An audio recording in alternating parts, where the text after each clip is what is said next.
Welcome to world affairs. मैं हूं Pradeep Chaudhary. SSC GD और यूपी पुलिस की जो आने वाली भर्ती है, तो उनमें जो मोस्ट इम्पोर्टेंट क्वेश्चन आपसे पूछे जाएंगे, तो उससे संबंधित ये वीडियो है।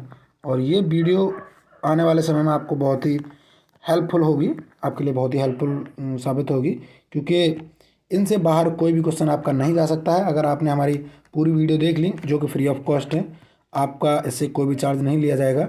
और आप ये जो क्वेश्चंस आपको पढ़ाए जा रहे हैं, अगर आप इन्हें पीडीएफ फॉर्मेट में डाउनलोड करना चाहते हैं, तो इसके लिए आपको हमारी वेबसाइट विजिट करनी पड़ेगी www.worldaffairs.com।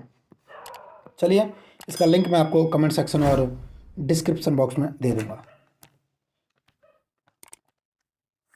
तो हमारा जो पहला प्रश्न है, पहले प्रश्न से हम अपना शुरुआत करते हैं। तो भारत की राजभाषा कौन सी है? तो भारत की राजभाषा हिंदी है। और ये किस आर्टिकल में दी गई है? तो ये आर्टिकल 343 के फर्स्ट भाग में बताया गया है कि भारत की राजभाषा हिंदी होगी। चलिए नेक्स्ट क्वेश्चन देख लेते हैं। भारतीय संघ की आधिकारिक भाषा के रूप में संविधान द्वारा किसको मान्यता प्राप्त भाषा का दर्जा दिया गया है? इसमें किसको मान्यता प्राप्त भाषा का दर्जा दिया गया है? तो जैसा कि मैं अभी आपको बता चुका हूँ, ये हिंदी है। और आपकी 8वीं अनुसूची में भाषाएं वर्णित हैं। फिलहाल कितनी भाषाएं हैं? फिलहाल इसमें 22 भाषा हैं। पहले 18 भाषा हुआ करती थी, इसके बाद में BDMS बोडो, डोंगरी और मैथिली और संथाली ये जोड़ी गई हैं बाद में। और आपको एक बात और बता दूं कि संस्कृत और उर्दू ये दोनों भी ऐसी भाषा हैं जो संविधान की 22 भाषाओं में आती हैं। तो एक बार पूछा गया था, एक बार पेपर में पूछा गया था कि क्या संस्कृत 22 भाषाओं में आती है, एक बार पूछा गया था कि क्या उर्दू 22 भाषाओं में आती है। तो ध्यान रखना, ये दोनों भाषाएं 22 भाषाओं में आती हैं।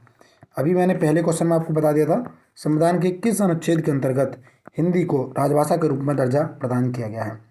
अभी मैंने बताया था आपको, इसका 343 का फर्स्ट, इसका सही आंसर है बी, 343 का फर्स्ट।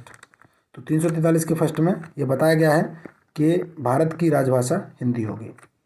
नेक्स्ट क्वेश्चन देख लेते हैं। भारत में संघ राज्यों का प्रशासन होता है। तो संघ राज्यों का मतलब यूटी, यूनियन टेरिटरी। तो भारत में यूटी जो होती है, यूनियन टेरिटरी या संघ राज्य क्षेत्र, इनमें प्रशासन किसके द्वारा करते हैं? एलजी की फॉर्म है लेफ्टिनेंट गवर्नर। तो इनमें उपराज्यपाल होते हैं, उपराज्यपालों की नियुक्ति की जाती है। तो उपराज्यपाल इनमें यूटी में जो केंद्र शासित प्रदेश होते हैं उनमें शासन करते हैं। आपने सुना होगा कि केजरीवाल और जो एलजी हैं उनके बीच में बार बार जो है टसल चलती रहती है। तो एलजी ये कोई कंपनी नहीं है, एलजी, हालांकि एलजी कंपनी भी है, पर इसके मामले में ये कंपनी नहीं है। केजरीवाल और कंपनी का मतलब नहीं है। केजरीवाल का सीधा सीधा मानना है कि ये जो एलजी हैं, मतलब लेफ्टिनेंट गवर्नर जो हैं, वो बार बार उसमें उनके कामों में अड़चन लगाते रहते हैं, ऐसा केजरीवाल जी का मानना है। मेरा ये पर्सनल ओपिनियन नहीं है, मैं बस आपको समझाने के लिए बात कह रहा हूँ। चलिए नेक्स्ट क्वेश्चन देख लेते हैं। नेक्स्ट क्वेश्चन है, केंद्र शासित प्रदेश पर किसका शासन होता है? जैसा कि अभी पूछा गया, ये राष्ट्रपति द्वारा नियुक्त प्रशासक। अब आप समझ गए होंगे कि जो राष्ट्रपति द्वारा नियुक्त प्रशासक होते हैं इन्हें क्या बोलते हैं? इन्हें बोलते हैं एलजी। तो नेक्स्ट क्वेश्चन देख लेते हैं।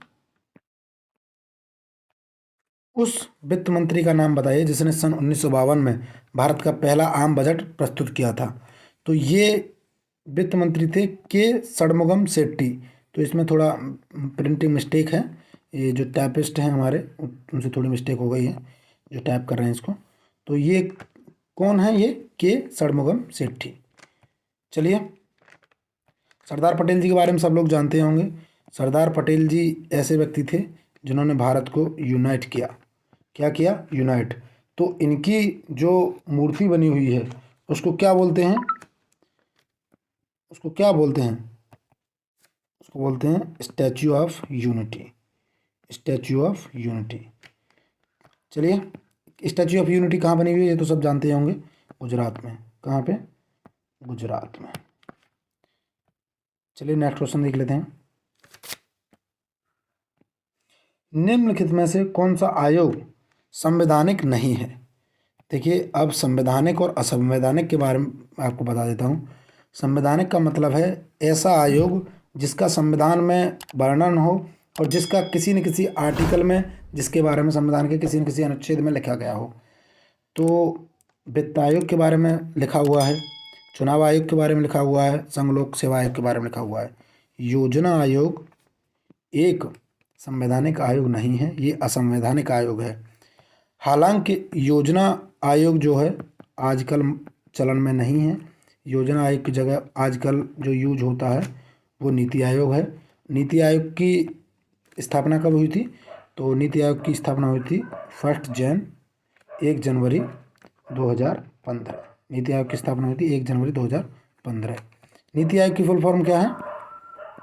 नीति की फुल फॉर्म है national institution for transforming India. National institution for transforming India, नीति। तो योजना आयोग की स्थापना कब हुई थी? तो ये 1951 में हुई थी योजना आयोग की। ये योजना आयोग या प्लानिंग कमीशन बोलते हैं इसको। तो प्लानिंग कमीशन का काम क्या है? योजना आयोग या प्लानिंग कमीशन, तो प्लानिंग कमीशन का काम था 5 ईयर का जो प्लान होता है हमारा, कि इस वाली जो 5 ईयर होगी हमें किस चीज़ पर ज़्यादा फोकस करना है। तो ये जो 5 ईयर प्लान होता है ये प्लानिंग कमीशन से ही बनता था। तो इसको प्लानिंग कमीशन को हटा क्यों दिया गया, मैं आपको ये भी ज़रा एक्सप्लेन करना चाहूँगा। हालांकि वीडियो लंबी हो रही है, पर एक बार अगर आप समझ जाएंगे तो बहुत बेनिफिशियल रहेगा आपके लिए। देखिए, जो योजना आयोग में मेन जो सिस्टम था वो इस प्रकार था कि जो भी योजनाएं बन के आती थी वो ऊपरी स्तर से नीचे वाले स्तर के लिए आती थी। जैसे मान लीजिए एक गांव है जहां पर पानी की कमी है, और दूसरा गांव है जहां पर शिक्षा की कमी है, आप ये समझ लीजिए, और तीसरा गांव है जहां पर स्वास्थ्य में अच्छा नहीं है, कोई भी हॉस्पिटल नहीं है, कुछ भी नहीं है। तो इसमें प्लानिंग कमीशन में क्या होता था कि जिसका बहुमत ज़्यादा होता था, मान लीजिए 50 गांव पानी वाले हैं और 30 गांव शिक्षा वाले हैं और 20 गांव स्वास्थ्य वाले हैं जिनमें इन चीज़ों की कमी है, तो वहाँ पूरा पैसा 50 गांव के हिसाब से आता था कि सभी में पानी की व्यवस्था की जाए। तो क्योंकि इनको पानी की ज़रूरत ही नहीं है, इनको ज़रूरत है शिक्षा की, इनको ज़रूरत है स्वास्थ्य की। तो इसमें ये दिक्कत थी योजना आयोग में। अब योजना आयोग के बाद जब नीति आयोग आया, तो नीति आयोग का सिस्टम है, उसका था ऊपर से नीचे की तरफ, इसका है नीचे से ऊपर की तरफ। मतलब जिस गांव में शिक्षा की ज़रूरत है सभी गांव से पूछा जाएगा कि आपके यहाँ किस चीज़ की ज़रूरत है। तो जो गांव जो रिपोर्ट बना के देंगे ग्राम प्रधान, मैं एक बहुत छोटे स्तर पर आपको ये बात समझा रहा हूँ, हालांकि ये बात जिले स्तर की या राज्य स्तर की भी है, पर मैं आपको एक छोटा सा उदाहरण देकर समझा रहा हूँ। तो अगर गांव वाले जो गांव के प्रधान जी होंगे उन्होंने बताया कि शिक्षा की हमारे यहाँ ज़रूरत है तो उनको शिक्षा के लिए पैसा दिया जाएगा। दूसरे ने कहा कि हमारे यहाँ पानी की व्यवस्था की ज़रूरत है तो उनको पानी के लिए दिया जाएगा। और अगर तीसरे ने कहा कि हमारे लिए स्वास्थ्य की ज़रूरत है, हॉस्पिटल हमारे यहाँ बनवाए जाए, तो उनको स्वास्थ्य के लिए पैसा दिया जाएगा। तो नीति आयोग और योजना आयोग में क्या डिफरेंशिएशन है आप ये समझ गए होंगे। और दूसरी बात, योजना आयोग की जगह पर नीति आयोग की ज़रूरत क्यों पड़ी ये भी आप समझ गए होंगे।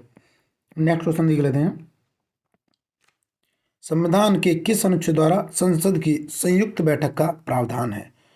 तो किस अनुच्छेद द्वारा संयुक्त बैठक बुलाई जाती है ये सभी लोग जानते होंगे, ये आर्टिकल 108 में है। आर्टिकल 110 में क्या है? आर्टिकल 110 में है वित्त आयोग। आर्टिकल 110 में है वित्त आयोग। ये आर्टिकल 110 वाला क्वेश्चन पैट के पेपर, जो 16 तारीख वाला पेपर था पैट का सेकंड शिफ्ट, उसमें पूछा गया था। चलिए नेक्स्ट क्वेश्चन देख लेते हैं। भारतीय संविधान के किस अनुच्छेद में नागरिकता संबंधी प्रावधान है?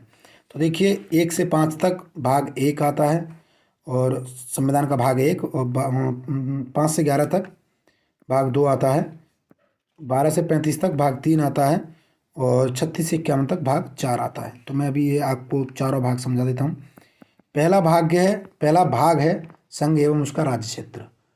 तो जो संघ सरकार है हमारी या केंद्र सरकार है उससे संबंधित सभी चीज़ें आर्टिकल 1 से 5 तक हैं।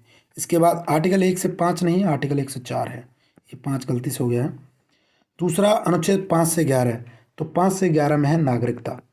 तो आप समझ गए होंगे कि इसका आपका सही आंसर बी नागरिकता होना चाहिए। इसके बाद आर्टिकल 12 से 35, इसमें है मूल अधिकार। आर्टिकल 12 से 35 भाग 3 में क्या है, मूल अधिकार। और आर्टिकल 36 से 51 इसमें है डीपीएसपी। डीपीएसपी मतलब राज्य के नीति निर्देशक तत्व। और आपसे पूछा जा सकता है एक और भाग, एक भाग आर्टिकल 51 क, और इसका भाग है 4 क। इसमें क्या है, तो इसमें है मौलिक कर्तव्य। क्या है इसमें, मौलिक कर्तव्य। नागरिकों के जो मौलिक कर्तव्य हैं, मौलिक कर्तव्य कितने हैं, मौलिक कर्तव्य हैं 11। फिलहाल 11 मौलिक कर्तव्य हैं। तो 11 मौलिक कर्तव्यों में 10 मौलिक कर्तव्य हुआ करते थे, फिर उनमें एक और जोड़ दिया गया, तो फिलहाल 11 मौलिक कर्तव्य हैं। तो मौलिक कर्तव्य किस भाग में है, भाग 4 का, आर्टिकल 51 का। और ये मौलिक कर्तव्य, आप एक बात और समझ लीजिए कि जिस भी आर्टिकल में फर्स्ट या क या ख या ग ऐसा कुछ आ रहा है, जो पूरा सीधा सीधा आर्टिकल नहीं है, जैसे आर्टिकल 35, जिसमें ऐसा कुछ आ रहा है तो समझ लीजिए वो अमेंडमेंट हुआ है, उसमें संशोधन हुआ है। तो ये क्योंकि इसका भाग है 4 क, तो ये आप समझ ही गए होंगे कि ये सदा से संविधान में नहीं था। मतलब मूल संविधान में मौलिक कर्तव्य नहीं थे, मौलिक कर्तव्यों को बाद में जोड़ा गया इंदिरा गांधी सरकार द्वारा। तो इंदिरा गांधी सरकार द्वारा 74वें संविधान संशोधन, 74वां संविधान संशोधन नहीं था, 1974 सन था, 1974 में जोड़े गए थे। और ये जो जोड़े गए थे, ये जोड़े गए थे आपातकाल के दौरान, आपातकाल के दौरान। तो आपको पता होगा इंदिरा गांधी सरकार ने आपातकाल लगाया था, तो जब आपातकाल लगाया था तो उसी दौरान ये जोड़े गए थे, क्योंकि इंदिरा गांधी जी चाहती थी कि नागरिकों के केवल मौलिक अधिकार ही नहीं होने चाहिए, उनके मौलिक कर्तव्य भी होने चाहिए। मौलिक कर्तव्य कहाँ से लिए गए और मौलिक अधिकार कहाँ से लिए गए, इनको भी मैं आपको बता देता हूँ, किस देश के संविधान से लिए गए। तो अगर बात आती है अधिकार की, अगर बात आती है मौलिक अधिकार, तो अ से बनता है अधिकार और अ से बनता है अमेरिका। तो आप ध्यान रखिएगा, अधिकार अमेरिका से, और कर्तव्य, कर्तव्य लिए गए थे रूस से। कर्तव्य कहाँ से लिए गए थे, उस टाइम पर रूस नहीं हुआ करता, उस टाइम पर सोवियत संघ हुआ करता था। तो आप समझ लीजिए रूस से लिए गए थे। अ से अ मिलाकर आप याद कर लीजिएगा, अधिकार अमेरिका, क्योंकि इनमें कर्तव्य और अमेरिका में बहुत ज़्यादा कन्फ्यूजन होता है। आप ऐसे याद कर सकते हैं, अ से अ, अधिकार अमेरिका, और रूस का कर्तव्य कहाँ से लिए गए थे, रसिया से। तो रसिया उस टाइम पर, रसिया नहीं हुआ करता था, उस टाइम पर सोवियत संघ हुआ करता था। चलिए नेक्स्ट क्वेश्चन देख लेते हैं। भारतीय संविधान, भारतीय संविधान के कौन से भाग में नागरिकता प्रदान करता है, या लिखित में कौन सा भाग नागरिकता प्रदान करता है। भारतीय संविधान लिखित में कौन से नागरिकता प्रदान करता है, लिखने में थोड़ा गलत कर दिया उन्होंने। तो कुल मिला के पूछना चाह रहे हैं कि भारतीय संविधान किस प्रकार की नागरिकता प्रदान करता है, एकल नागरिकता या दोहरी नागरिकता या दोनों। अब ये एकल नागरिकता क्या है और दोहरी नागरिकता क्या है, पहले मैं आपको ये समझा देता हूँ। अगर आपकी ये समझ में आ गया तो आप खुद ही बता देंगे कि भारत में किस प्रकार की नागरिकता है। देखिए क्वेश्चन अगर आपको पूरी तरह से क्लैरिटी है आपको किसी भी चीज़ की, तो आपको याद करने की उस चीज़ को ज़रूरत ही नहीं है, वो आपके सबकॉन्शियस माइंड में फिट हो जाएगी वो चीज़, आपको उसको याद नहीं करना पड़ेगा, आपको रटना नहीं पड़ेगा। इसीलिए मैं आपको इतनी डिटेल में बता रहा हूँ एक क्वेश्चन को। तो देखिए नागरिकता दो प्रकार की होती हैं, एकल और दोहरी नागरिकता। दोहरी नागरिकता का सीधा सीधा मतलब है कि जिस भी देश में दोहरी नागरिकता होगी वहाँ राज्य की अपनी अलग नागरिकता होगी और देश की अपनी अलग नागरिकता होगी। मान लीजिए अगर हमारे देश में दोहरी नागरिकता होगी, तो अगर मैं उत्तर प्रदेश से बिलोंग करता हूँ तो मेरे पास उत्तर प्रदेश की अलग नागरिकता होगी और मेरे पास देश की अलग नागरिकता होगी, भारत की अलग नागरिकता होगी। और अगर मुझे यूपी से महाराष्ट्र, पंजाब, गुजरात या किसी राज्य में जाना है तो मुझे पासपोर्ट की ज़रूरत पड़ेगी अगर मैं दोहरी नागरिकता वाले देश में हूँ। तो आप समझ ही गए होंगे कि आप पूरे भारत में आराम से घूम सकते हैं, आपको किसी पासपोर्ट की ज़रूरत नहीं है। किस, ये आर्टिकल कौन सा है, आर्टिकल 16। तो अब आप ये समझ गए होंगे, नहीं 16 नहीं, आर्टिकल 19, आर्टिकल 19। तो अब आप ये समझ ही गए होंगे कि भारत में किस प्रकार की नागरिकता है। भारत में नागरिकता है एकल नागरिकता। भारत के केवल, आप केवल भारत के नागरिक हैं, आप किसी राज्य के नागरिक नहीं हैं। अगर आप इंटरनेशनल लेवल पर अपने आप को प्रेजेंट करते हैं, अगर आप नेशनल लेवल पर अपने आप को प्रेजेंट करते हैं, तब आप अपने राज्य के, अपने ज़िले के, अपने गांव के नागरिक हैं। अगर आप यूएसए जाते हैं तो यूएसए में केवल आप भारतीय हैं। अब जो यूएसए है, USA United states of America, यहाँ पर दोहरी नागरिकता है। दोहरी नागरिकता से सीधा सीधा मतलब है, अगर आप वॉशिंगटन डीसी के हैं और आप कैलिफोर्निया जाना चाहते हैं, अगर आप वॉशिंगटन डीसी के हैं और आप कैलिफोर्निया जाना चाहते हैं तो आपका पासपोर्ट लगेगा। आप ऐसे ही जैसे हमारे यहाँ देश में कहीं भी जा सकते हैं, आप वैसे नहीं जा सकते वहाँ। आपका पासपोर्ट लगेगा, बाकायदा आपको चेक किया जाएगा, क्योंकि पहले आप वॉशिंगटन डीसी के नागरिक हैं, उसके बाद आप यूएसए के नागरिक हैं। तो वहाँ पर दोहरी नागरिकता है। और वहाँ पर जो स्टेट हैं, ये जो मैं नाम बता रहा हूँ, कैलिफोर्निया और वॉशिंगटन डीसी, वहाँ के स्टेट हैं। जैसे हमारा यहाँ यूपी, बिहार, महाराष्ट्र, उसी प्रकार से। तो वहाँ पर स्टेट्स के पास इतनी पावर है कि वो चाहें तो अपने देश से अलग भी हो सकते हैं। उनके पास इतनी पावर है कि अगर वॉशिंगटन डीसी चाहे तो वो खुद का देश बन सकता है और उसका नाम वॉशिंगटन डीसी ही हो सकता है। लेकिन भारत के राज्यों के पास इतनी पावर नहीं है कि वो देश से अलग हो जाएं। और ये भारत के संविधान के किस भाग में है? ये भाग 1 में है। कौन से आर्टिकल से कहाँ तक? आर्टिकल 1 से 4 तक। अभी मैंने बताया था आपको ऊपर। अब आप समझ गए होंगे कि भारत में किस प्रकार की नागरिकता है और दोहरी नागरिकता क्या है और एकल नागरिकता क्या है। अभी मैंने ये क्वेश्चन बताया था आपको, मौलिक अधिकार संविधान के किस भाग में बने थे? तो ये भाग 3 में बने थे। आर्टिकल कितने से कितने तक? आर्टिकल 12 से 35 तक।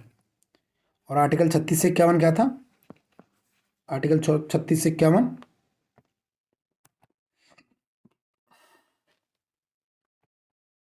भारतीय संविधान को बनने में इतने दिन इस वजह से लग गए क्योंकि भारतीय संविधान को कई देशों का संविधान स्टडी करने के बाद बनाया गया था। तो बहुत सारे देशों को, जो भारतीय संविधान सभा के प्रतिनिधि थे, वो सभी जो ज्ञानी लोग थे, वो सभी लोग विभिन्न देशों की यात्रा पर गए और उन्हें जहाँ भी जो चीज़ अच्छी लगी उसको वहाँ से बोरो कर लिया। और उन सभी देशों से बोरो करने के बाद बचा कुचा जो बोरो करना था वो 1935 के अधिनियम से बोरो कर दिया। और इस प्रकार से कुछ और नए आर्टिकल अपनी सोच से भी जोड़े गए। इस प्रकार से कंपाइल करके भारतीय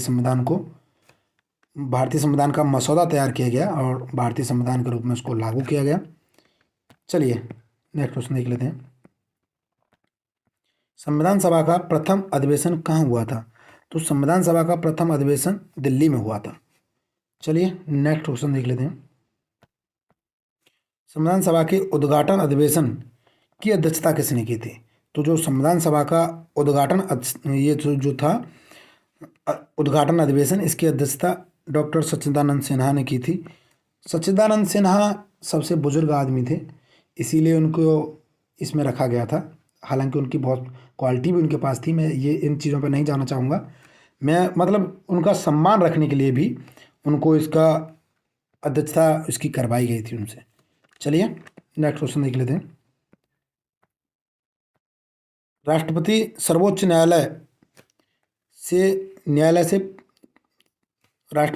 न्यायालय से संविधान के किस अनुच्छेद के अंतर्गत परामर्श ले सकते हैं?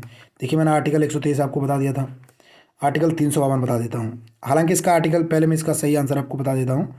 ये जो क्वेश्चन है कि किसके तहत राष्ट्रपति महोदय या महामहिम महोदय सर्वोच्च न्यायालय से परामर्श ले सकते हैं, यह आर्टिकल 143 है। 143 तो वैसे भी ज़्यादातर लोग जानते होंगे।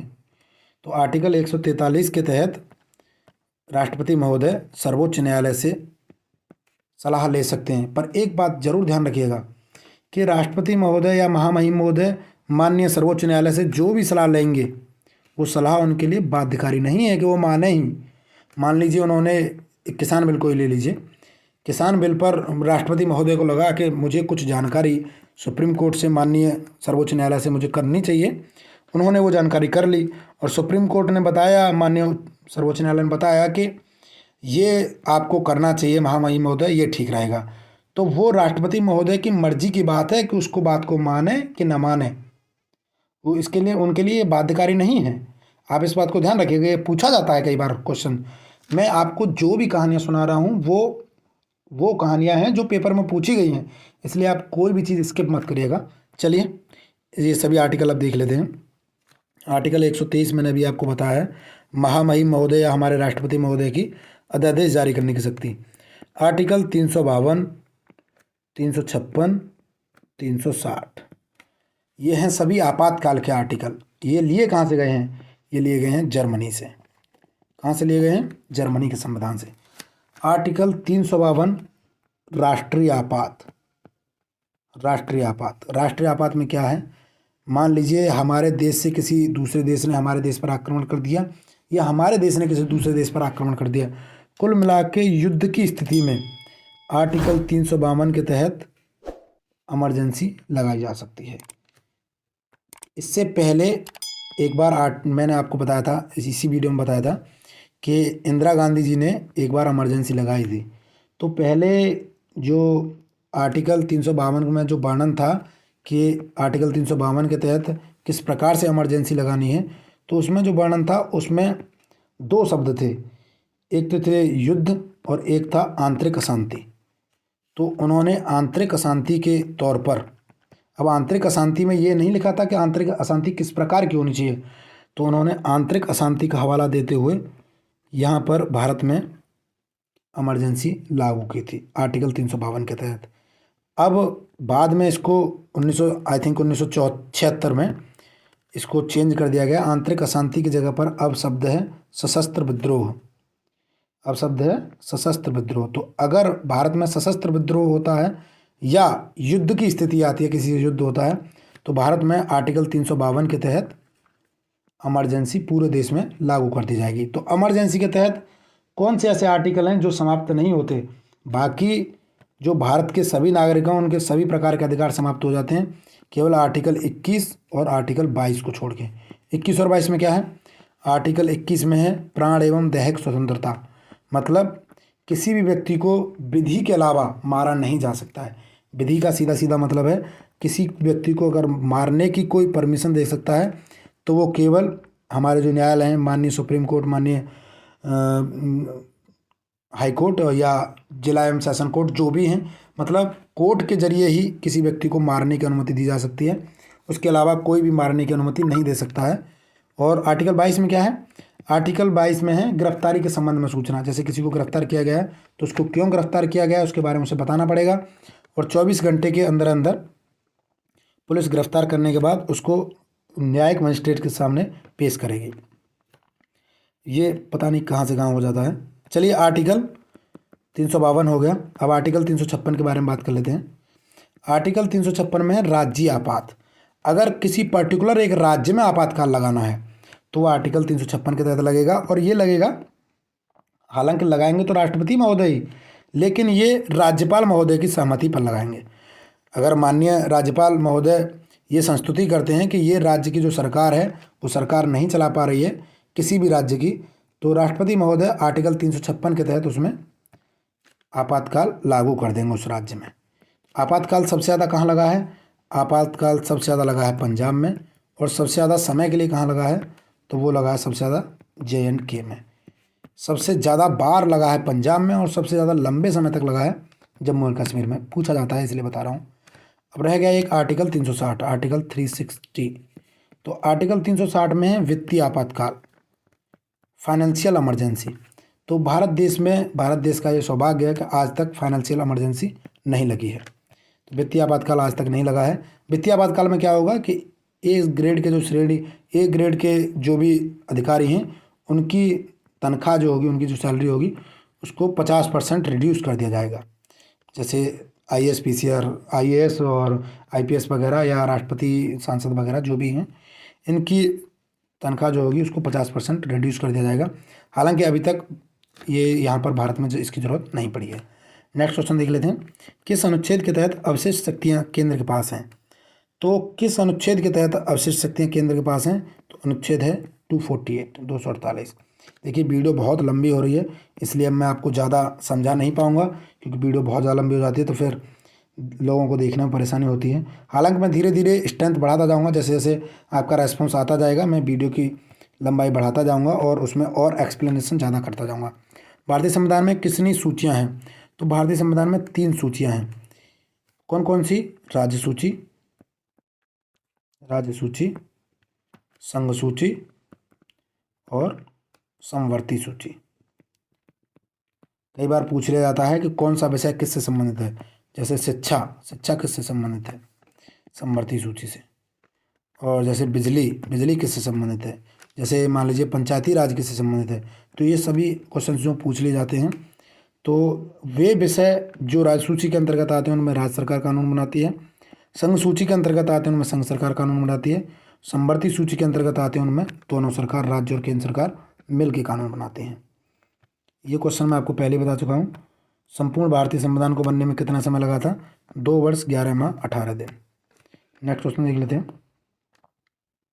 भारतीय संविधान के मौलिक कर्तव्यों का विचार लिया गया है। मैंने बताया था कर्तव्य रूस, अधिकार अमेरिका। मैंने बताया था ना अभी इससे पहले। तो अधिकार अमेरिका, कर्तव्य रूस। तो कहाँ से लिए गए? रूस के संविधान से। नेक्स्ट क्वेश्चन देख लेते हैं। भारतीय संविधान में कुल कितने भाग हैं? देखिए, जब भारतीय संविधान बने था तब 18 भाग थे, फिलहाल 22 भाग हैं। नेक्स्ट और लास्ट आज का क्वेश्चन, संविधान के किस भाग में मूल कर्तव्यों का उल्लेख है? ये मैं आपको पहले ही बता चुका हूँ। ये भाग 4 का में है, और अगर इसके पीछे का लगाया तो आप समझ गए होंगे, ये अमेंडमेंट है। और ये अमेंडमेंट के तहत आर्टिकल कौन सा? आर्टिकल 51 का। और ये जो कर्तव्य जोड़े गए थे किसकी अनुशंसा पर जोड़े गए थे? तो स्वर्ण सिंह समिति की अनुशंसा पर जोड़े गए थे, स्वर्ण सिंह समिति, आप याद रखिएगा। तो आज के लिए इतना ही, मिलते हैं नेक्स्ट वीडियो में। Thanks for watching, God bless you all. जय हिंद, जय भारत।